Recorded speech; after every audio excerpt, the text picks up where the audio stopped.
dear virtual guests and viewers tuning in today. Hi everyone and welcome to SEED Lifestyle Health Webinar of LIFAair Philippines and Health by Medical. My name is Lorsco and I'm so excited to be your host for today's webinar event. It's great to be connected with you all today. Now, before we begin, we would like to remind everyone that please use the chat box for any questions or concerns. You can also email your queries to lifair.philippines.com. And last but not the least, please stay till the end of this webinar and you'll get the complete version ebook of Seed Lifestyle. Today, we have an amazing lifestyle guru from Healthway Medical who will be sharing her story, tips, insights, and some learnings that we can take home. She is the VP for Sales and Marketing at Healthway Medical, a PMAP or PMAP Board of Trustee, a corporate wellness coach, and a fitness pound pro instructor at Anytime Fitness. She will give us the best ways and things we can do to be stronger and healthier from inside and out. And she will help us on how to protect ourselves in this challenging situation that we're facing. Ladies and gentlemen, let's all welcome our special guest for today, none other than Miss Carmi De Leon. Hi, Miss Thank you very Carmi. much. Hi, lovers. Good I'm so afternoon. pleased to be here. I'm so excited to share my seed lifestyle to everyone. All right. Let's get the ball rolling. All right. Thank you very much, Miss Carmi. All right. This is embracing the seed lifestyle, and I know that this is very timely because a lot of people are now under stress, and at the same time, we need to boost our immune system and stay healthy during this pandemic. Okay, let me just introduce to you myself quickly. I'm the Vice President at Healthway Medical, and I'm also the General Manager for Corporate Clinics. And as Lars mentioned, part of PMAP, the People Management Association of the Philippines. And at the same time, I'm a corporate wellness coach and a fitness coach. Next slide, please. Okay, let me start by sharing with you some of my favorite stories. I have been married for 32 years, and I'm so happy to tell you that I have been working for 30 years. I have two grandchildren. And I am 55 years old this December, and I'm happy to tell you that my waistline is 26. It's Wow. very important to me. You know why? This is one of the things that make me more confident, taking care of my life and of course my family, and at the same time taking care of myself. Okay, as mentioned earlier, I'm part of PMAP, and not only PMAP, I'm part of the Women in Business, Beauty Marketing Association, WellFOA, MAP, and latest craze is to be a Pound Pro. So why is this relevant? This is important because it keeps me going. It helps me, get more information at the same time, establish a very healthy network of empowered women, men and women. Later, you'll see that there's relevance. Okay, let me just start by saying Healthway has been an advocate of healthy lifestyle. And with this, we have been propagating the preventive health cycle. It starts with seed lifestyle, that's sleep, eat right, exercise, de-stress. We also encourage people to take annual physical exam. You know, most of the time, there are no symptoms, but suddenly we will discover that something is wrong with the body. So it's important that we have our annual physical exam. And also, we encourage people to take charge of their health and do quick check. If there are something that you feel, don't hesitate to ask your doctor or see your doctor. You don't disregard things that you feel, especially if you have recurring headache, irregular sleep, or you're having difficulty sleeping, or you don't have appetite. Most of the time, these are symptoms. So we encourage people to really have quick check. So this is the preventive health cycle. Next slide, please. You know, there's such a thing as SID, self-inflicted diseases, and these are caused by bad lifestyle habits like smoking, taking too much alcohol or salty food, eating too much sweets, not sleeping on time, or not having at least 8 hours of sleep. So these are the things that are affecting our body and physical health, and therefore attributes to the increase of some infectious diseases. Okay, next slide, please. As mentioned, with those bad lifestyle habits, we develop lifestyle diseases like diabetes, hypertension, and obesity. And that's why we at Healthway Medical have been promoting good health and giving tips on how we can live life healthily. Okay, next slide, please, Lars. Now, introducing to you the seed lifestyle. Sleep, eat right, exercise, de-stress. The very simple way, the simplest and cheapest way to stay healthy and on top. Next slide, please. Let's start with sleep. This has been underestimated by most people. It's important, you know Okay. why? The very foundation of health. And we need at least 7 hours of sleep each night. And studies have shown that if we don't have enough sleep, it attributes to a lot of sicknesses. And I'll share with you some interesting data. Okay, next slide, please. You know this person, he's very successful, he's very young, 42-year-old CEO who died because of lack of sleep. He underestimated the value of sleep. Although he exercised regularly, he tried his best to eat proper diet. But you know, I'm saying it's about sleep, eat right, exercise, distress. Hindi lang eat right, exercise, and distress. Importante yung sleep. So if you're not Mhm. getting enough sleep, you are playing with fire. Okay, next slide, please. Okay, now how do we make it a habit to sleep well? It's advisable that we take a sleep by 10 p.m. So I highly recommend that by 9 p.m. we condition ourselves already. We stop the blue light, we stop texting, we stop Netflix, we stop cell phone, and we try to relax by listening to maybe soft music, classical, jazz music. You can also light a candle or put some oil or do aromatherapy. For some people, they have bubble baths with warm water. It's important not to take too much caffeine, especially in the afternoon, but instead you can hydrate yourself. And I also don't suggest eating during dinner. So no buffet during Mhm. dinner. You will be sleeping few hours after and you need to rest your stomach.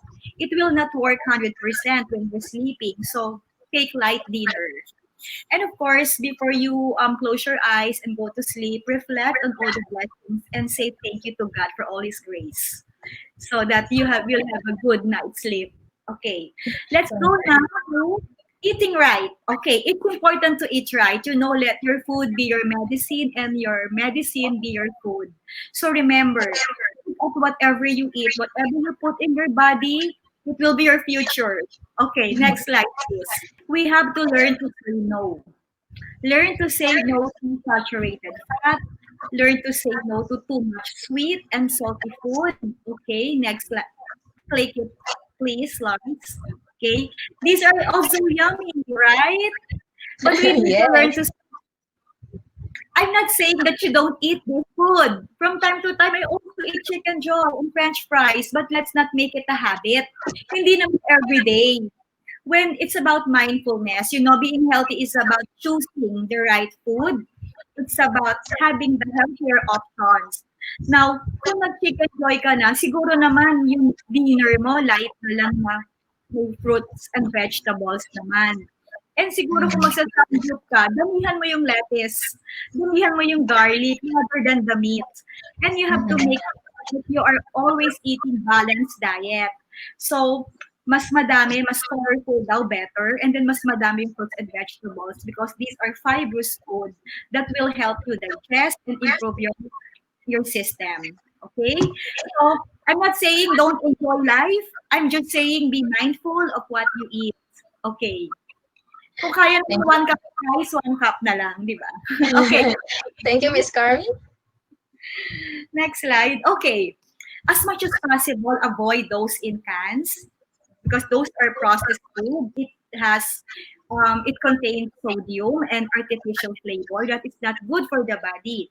It creates kasi it stimulates the formation of cancer cells, free radical cells. So it's better to have more vegetables, fresh fish, and mga fruits talaga. You can also try whole grains and nuts and beans. These are high in protein. Okay. And limit as much as possible, limit yung mga red meat. Now, if you want steak, it's okay. You can still have your steak well done, medium rare, it's okay. But I'm saying you have to balance it. Siguro you can have your steak if you're having it 3 times a week, siguro gawin mo na lang muna once a week, and then later on twice a month. But you have to condition yourself eating more healthier food. Okay? Next slide, please. Okay. We have been hearing about intermittent fasting, keto diet, di ba? So, ano bang maganda dito? Well, it depends. Health is very personal. What's working for me may not work for Lars or for anyone. So, we have to make sure that we consult an expert.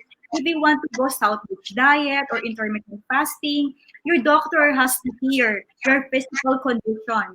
Do you have pre-existing medical condition? Do you have, parang are you prone mo to other sicknesses? Ano ba yung age mo? What are your activities? And this has something to do kasi with your with your diet. So you cannot just do something no, without consulting the expert. Even siguro nutritionist or dietitian, try to consult them first before you go into something na nag-work doon sa kakilala mo. Diba? Alright. So it's important, ha? Don't just read the internet and do it for yourself. Don't experiment too much because it's your health.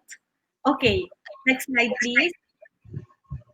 Okay, now let's go to exercise. Remember, sleep, eat right, exercise. So why is it important? Because physical activity promotes anti-aging. So if you want to stay beautiful and healthy, so dapat our bodies are meant to move. So dapat lagi tayo may physical activity. Lalo na ngayon, di ba, sasabihin natin, kasi ECQ, there's no gym. You don't need a gym. You can start jumping in the morning when you wake up. For joy. You can play your favorite music, kung ano man to, retro or new wave or whatever. Play it and then dance. You can also try, sa akin, hula hoop in between work the whole day kasi I cannot sit down the whole day. So I do a lot of physical activities. So if you cannot go to the gym, you can try walking, you can try biking, jogging, pwede naman within the vicinity of your home. Okay? Physical people with high or with good physical activities, they have lesser risk of getting diabetes and cancer. So it's good that you burn the calories every day and that you sweat every day. Especially, alam mo, yung happy hormones mo will be released whenever you have very good physical activity. Also try stretching or yoga. There's a lot of choices in YouTube. You can choose from Zumba to belly dancing. Kapag hindi ka pa nag-exercise, ewan ko na lang. You don't have reasons now not to do physical activities. Okay? So, exercise is very important. Ano mas recommended mong exercise at home? I do in the morning, Lars, when I wake up, I do stretching. My yoga mat is always in place. I do stretching and deep breathing. And then in between meetings, I stand. And then I do hula hoop. And then if I have the energy in the evening, I do pound. Pound is the latest good cardio exercise. Doing the ripsticks. And Zumba, kung tinatamad ako, I do Zumba na lang. I just open my YouTube. And then I have Zumba mates there. I dance. Nice. Yeah, so try it. If you are not into it, just try it. And I'm sure you'll be happier and you'll be healthier. Okay. Nice. Next slide. Okay, eto, tips to agility and active lifestyle. These are samples of what I've been doing. Lars asked me earlier, so this is what I do. Some people will tell me, how can you find time doing this? Well, because I like it, because I know that I should. So things that you can do for free. Okay, so try it. Okay, next slide, please. The last is this stress. So why is it important? You know, stress is part of life. You don't say na, okay, sana one day wala nang stress. It will not happen. Because stress is our reaction to challenges, to changes, to demands. So it will always be there. But you know, the more important thing is that you know that stress can bless. Yes. Important, you know your stressors. Why are you getting stressed? You have to understand, ano ba yung stressor mo?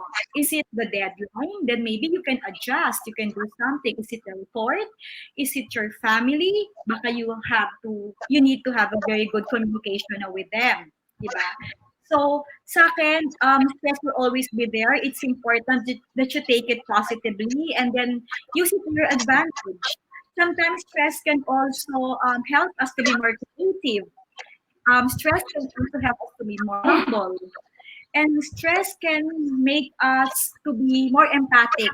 You know, Lars, pag nasa stress daw tayo, our body produces oxytocin.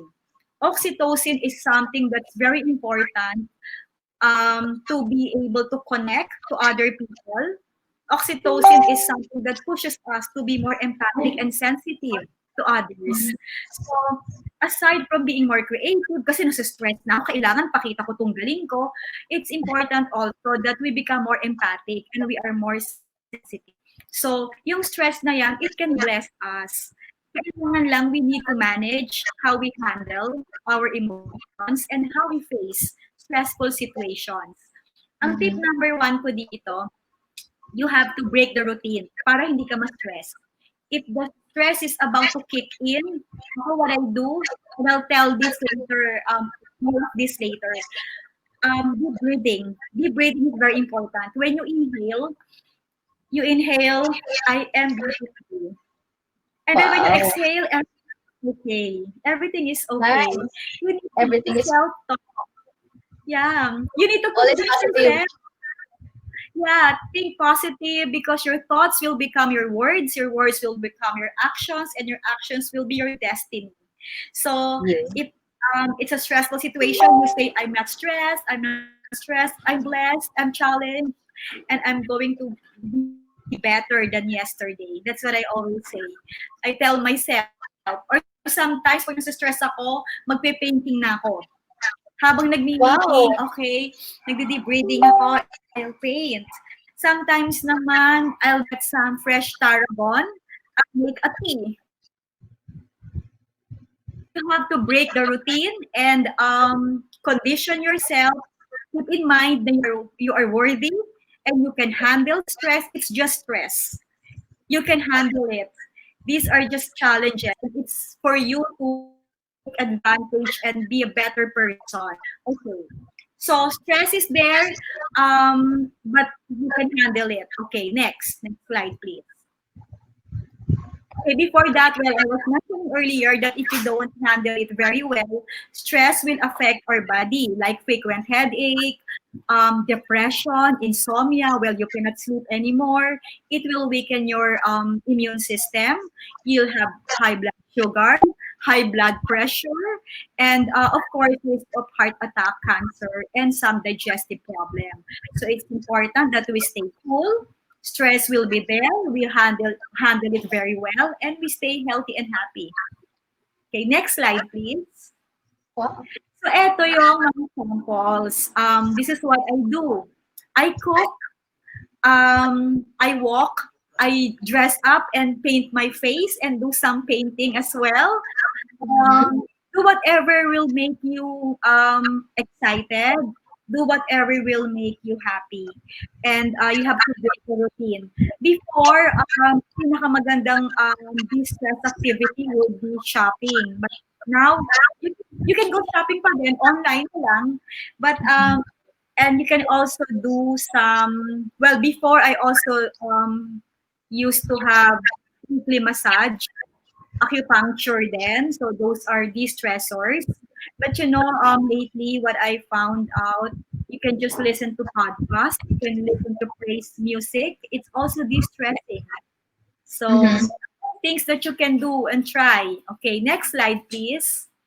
As mentioned earlier, stress is will always be there. Stress is part of our life, and it's important that we have a new positive outlook about stress.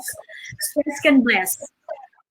Stress is okay. Stress is trigger for us to be better people and better friends, better family members.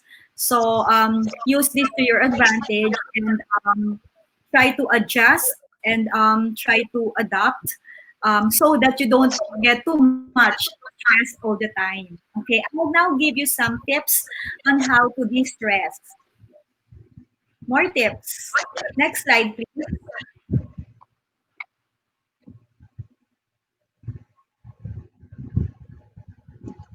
It's important that on a day-to-day we start and end the day with thankfulness. I would just like to highlight that in managing stress, it's important that we know our worth, that we know that we are unique and worthy and talented people, well loved by our God. And because when you know yourself, you will not get insecure and you will not be easily offended. Stress kasi sometimes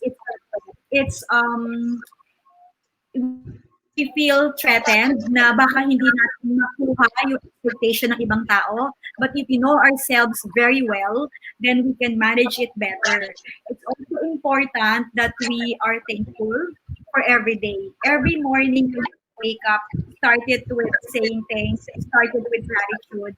And and I always say, before you close your eyes, say thank you to God. It doesn't have to be a lengthy prayer. It can be as short as thank you God for keeping me alive, for making me, for giving me courage and all. So seed lifestyle is all about choosing the healthier alternative. Seed lifestyle is about being mindful of your day-to-day activities and your choices. And I encourage you to take charge of your health before it's too late. You just have to, it's very simple. Sleep, eat right, exercise, and de-stress. So you don't Yes. need to do a lot of things, no? You just have to pay attention to your choices and remember, if you're on the table, lagi mong isipin seed lifestyle ba to? If it's 10 o'clock, you always remind yourself, seed lifestyle, I need to sleep now. So Ayan. take care of your health and stay healthy and happy. This is our way of fighting COVID-19. Yes. Thank you Thank you. very much for that wonderful topic and insights and stories that you shared with us. Miss Carmi, may questions po yung mga ibang viewers natin or you can answer some of their questions. The floor is now open for Q&A. The questions is about on the current situation that we're facing. We wanted to have your opinion, your views, or any comments. Napakaganda. I remember that the seed is, yung sleep, eat right, exercise, and of course, distress. Ang pinaka nagustuhan ko talaga doon yung distress eh. Kasi even with or without pandemic, a lot of people are, stressed already. Yeah. And you So, know what, Lars? I just want to mention before the pandemic, my husband and I will have Friday date. So we'll have wow. dinner. We'll have dinner. Uh-huh. And we've been married for 33 years, ha? So we'll have dinner and then we'll have massage. So ako, habang minamassage, naiisip ko, buti na lang na-stress ako. Meron akong chance to be stressed. May reason ako to be Wow. stressed. So, Yes. man. So, yeah, we need to reward ourselves for doing good. And then I like to mention that stress is a blessing. So I Yeah. think that's one of the key points that I really wanted to, share with other people. So what are your Mm. insights or what are your comments pertaining to those, fake news? For example, yung mga products na nakiklaim Okay. they can Mm-mm. combat the COVID or the virus. Oo, Lars, it's so sad because some people can always take advantage, 'di ba, of the situation. Mhm. to cheat, make the situation worse, di ba? So it's important na we see we trust we look at the brands. Number one, look at the credibility of the person writing or saying something. Um, don't just believe anything that you read or watch in the internet, because a lot of people are saying this is good. Always try to validate it with studies. You can always visit the sites like World Health, the OH. These are credible source of information. So always validate, and especially if you're not sure, if you have not validated, do not share it. And Mhm. don't etong drink na 'to maganda, iinumin mo ba lahat yan? You have to study the look at the siguro efficiency, cost effectiveness, but most of all yung safety. And then Mhm. ask the expert, ask your friends, or well, the first thing that you do is to Google it and look at the source, the reference. Make sure that these are credible references. And Mhm. you can also ask for your friend's experience, diba? Just to compare. And before you date, especially the food that you eat or the mga vitamins, ang basic dito is yun nga, mag-seed lifestyle ka na. And then drink water, drink vitamin C, di ba? It's important that you boost your immune system. And yeah, limit yourself then sa too much unnecessary or negative news. Siguro mag-update ka Yes. lang once a week, twice a Mhm. week. And it's okay. You have to focus yourself to more productive things. Okay, thank you very much, Miss Carmi. And last but not the least, nowadays we have, or most of us engage with online, no? So when I say online, we engage online in terms of the medicine, we engage online in terms of the Mhm. protection that we are using. For example, nga yung mga necklaces, air purifiers, and everything, uh, other than PPEs and medicines. And of course, the checkups. What is your view also on the virtual checkups? That what are the pros and cons of this type of practice of medicine from your perspective, Ms. Mhm. Carmi? Yeah, very timely that there is a virtual consultation these days. Otherwise, kawawa naman yung mga tao that they need to see a doctor, di ba? So advantages, you can reach out to the expert anytime through your mobile phone and you can ask them. You can have immediate attention and immediate medication. Ang disadvantage nun, it's very limited because for those more complicated cases, you still need to be seen personally by the doctor. Although telemedicine naman has video consultation already, and the doctor can more or less see your complaints, no, if there are like skin issues. Pero the limitation kasi is that iba pa din yung nakikita ka talaga. So, yun lang, very limited doon sa minor or very basic cases. For more complex or highly complicated situations, hindi pa yun kaya ng telemedicine yun. So, in the near future, maybe we can do more high tech, like even the ECG, even the X-ray, pwede na. But right now kasi, it's limited. But it's good pa rin that you have immediate intervention and you have immediate access to your doctors. All right. Thank you very much, Miss Carmi. And regarding dun sa exercise, what other simple ways that they can do at home, especially nga Okay, quarantine pa rin naman. So, right. Miss Carmi? It's a very good question, Lars. Totoo naman that sometimes we're lazy. Kahit naman ako minsan lazy Yes, tayo, yes, but yes. it starts with discipline eh. You have to have a goal. Ano ba yung goal mo? My goal is to, kunyari, from 28 waistline to 27. Realistic goal. Okay? Or yung weight ko, mabawasan ako ng 5 pounds. So, set a goal so that you have your action. The action will be the exercise and the food.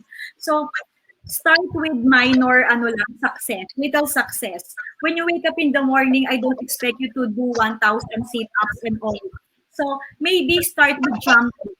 Jump siguro 20 times lang. And then sit up siguro 10. So start with little things and then it will be your habit na after that eh. So it's actually addictive na if you start it, nakikita mo na that you like it, that you want to continue doing it. So, siguro when you wake up in the morning, at first, allot 15 minutes. And then, pag sanay ka na, gawin mo na lang siya 30 minutes. Now, kung tinamad ka naman, it's okay. Kunyari, tinatamad ako, Tuesday is my rest day. Wednesday na lang ulit. It's okay. Basta commit yourself that there will be, you will bounce back and you will make bawi. Hindi naman tinamad ka na lang forever, di ba? And sometimes when you're lying in bed, you can just, siguro do some stretching kung talagang tinatamad ka. So, pwede din yon. And maglinis ka ng bahay, pwede rin yon. Mag-mop floor. So, That's a very nice, ano. naman nun, di ba? Basta you're moving rather than nakaupo ka na lang palagi. Yes. It sets the mood rin eh. And I tell you, the more you become energetic, it will be the whole day na. You have the energy. And the moment you make it a habit, you'll see it na parang everyday na lang ginagawa mo na yan because you fell in love. So, Wow. discipline and don't penalize yourself naman kasi parang, ayan na, tamad na naman ako. No. Sabihin mo unti-unti. This week muna once a week, tapos twice a week. And then, thrice a week na. And then every day na. Okay? So, pwede naman 15 to 30 minutes as long as you start working on it. And then it will gradually improve. That's nice. Thank you very much for that wonderful questions and answers. Okay, so looks like we have answered everything na. And